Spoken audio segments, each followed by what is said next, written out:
Then how do you know that the person you are with is the right person for you? Whoa, popular, huh? It once happened. Shankaran Pillai was at the family dinner and when everybody settled down for dinner, he stood up at the table and announced, "I am going to marry Lucy, who's just across the street." I hope that's not the name. No. Then the father said, "What? You going to marry Lucy? She has nothing. She's like a tramp. You're going to marry that Lucy?" Mother said, "What? You're going to marry that Lucy?" The uncles always pitch in this kind of matters, you know. Uncle said, "What? You're going to marry that Lucy? Have you seen her hair? It looks fake." The aunt, "What? You're going to marry Lucy? She's always painted. You're going to marry that painted woman?" The little boy, the nephew, can't be left out. He said, "You're going to marry Lucy, she doesn't even know what is cricket. How can you marry her?" Shankaran Pillai stood his ground and said, "Yes, I'm going to marry Lucy." Everybody asked in one voice, "Why?" He said, "Because she has no family." There are no many opinions to battle with. So, who is the right person? I don't want to take away all the romance from your life. But let me tell you this, there is no right person on this planet. If you put your heart into something, something may become wonderful. Is it the right thing? There's no right thing. Nobody ever found the right person anywhere, okay? If you get into that kind of unrealistic mindset, "I have found the right person," oh, you will be soon disappointed. You must understand, there is no right person.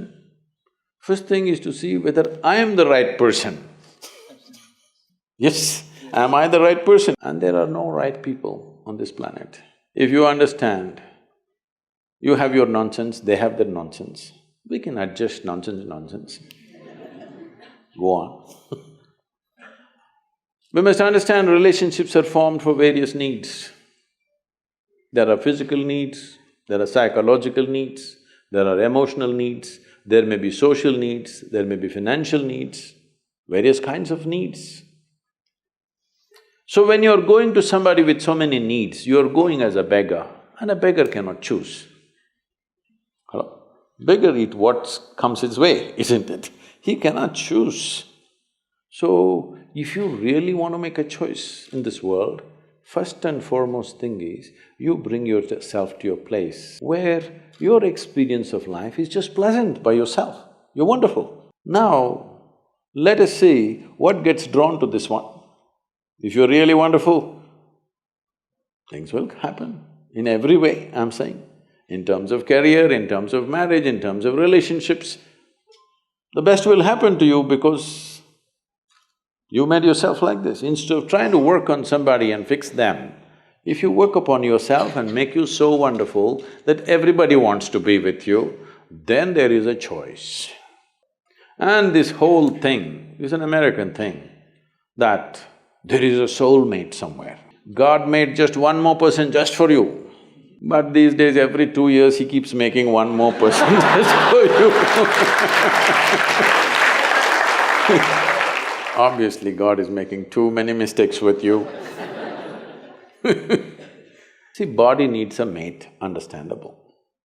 Maybe psychologically also you need a mate, understandable. Emotionally you need a mate. A soul cannot need a mate. So soul doesn't need a mate, nor was some person made perfectly for you, okay? This creation makes all kinds of unique idiots.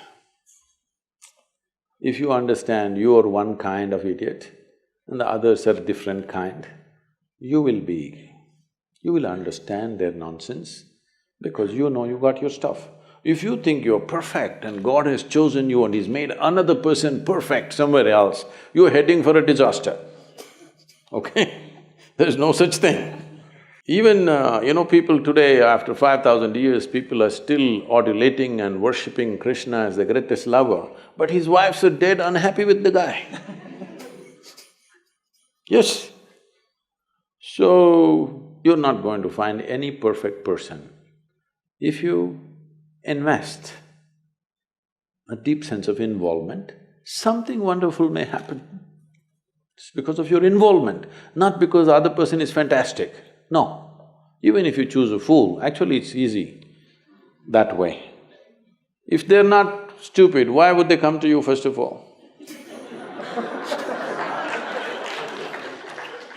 No, I'm just being nasty. So, even if you choose a fool, it doesn't matter. If you involve yourself, it can turn out very beautiful. You chose the smartest person in the universe, it could be a disaster. So, do not think in terms of, whatever this made for each other nonsense. No. You choose the opposite, actually. But after some time, after a little bit of time, you slowly start expecting they're just like you. This is a serious mistake. Because if one more person becomes just like you won't be able to bear with them for 2 days. Hello? Please tell me. If there's one more person just like you at home, could you live there? You're glad they're different. It's wonderful, nobody is like you, isn't it? Nobody is like you on this planet. Try and see. Nobody is like you, and that's good. Don't look for sameness, not necessary. It's a difference which makes the… because of the difference you tango, not otherwise